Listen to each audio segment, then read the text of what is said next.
কক্সবাজার চট্টগ্রাম মহাসড়ক যেন মৃত্যুপুরী। অতিমাত্রায় সংকীর্ণ ও ঝুঁকিপূর্ণ বাঁকে প্রায় প্রতিদিন দুর্ঘটনা ও প্রাণহানির ঘটনা ঘটছে। এবার এই মহাসড়ক 6 লেনে উন্নীত করার দাবিতে ফুঁসে উঠেছে কক্সবাজারবাসী। কক্সবাজার থেকে আরো জানাচ্ছেন ইরফানুল হাসান। দেশের অন্যতম ব্যস্ত চট্টগ্রাম কক্সবাজার 158 কিলোমিটার দীর্ঘ মহাসড়কে প্রতিনিয়ত বাড়ছে যানবাহনের চাপ। ঘন্টার পর ঘন্টা আটকে থাকছে যানবাহন, ভোগান্তিতে পড়েন হাজারো যাত্রী। সড়কের বিভিন্ন স্থানে বাঁক থাকায় প্রতিদিনই ছোট বড় দুর্ঘটনার শিকার হচ্ছেন মানুষ। দুর্ঘটনার সম্মুখীন হয়ে মৃত্যুবরণ করেন, তখন আমাদের দুঃখের সীমা থাকে না, আমাদের লজ্জার সীমা থাকে না।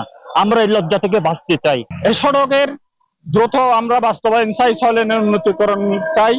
এমন পরিস্থিতিতে মহাসড়কটিকে 6 লেনে উন্নীত করার দাবিতে রামু বাইপাসে মানববন্ধন করেছে স্থানীয় 41টি সংগঠন ও শিক্ষা প্রতিষ্ঠানের প্রতিনিধিরা।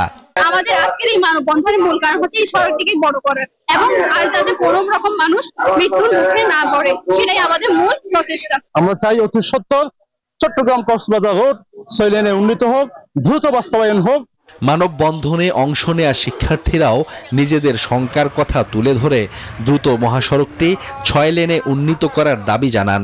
আমরা অনেক রিস্ক নিয়ে কলেজে আসি, মা বাবা অনেক চিন্তা করে, বিভিন্ন ধরনের দুর্ঘটনার শিকার হচ্ছে, যার কারণে আমরা আজকে এই দাবিতে নেমেছি 6 লেনের রুটটি যাতে করে দেওয়া হয়। গত 11 এপ্রিল এই মহাসড়ক 6 লেনে উন্নীত করা হবে বলে জানান বিদ্যুৎ, জ্বালানি ও খনিজ সম্পদ উপদেষ্টা মোহাম্মদ ফাউজুল কবির খান। এরপর দৃশ্যমান কার্যক্রম শুরু না হওয়ায় বিক্ষোভ করেন স্থানীয়রা। সোয়েব শামীম, ডেস্ক রিপোর্ট, নিউজ 24।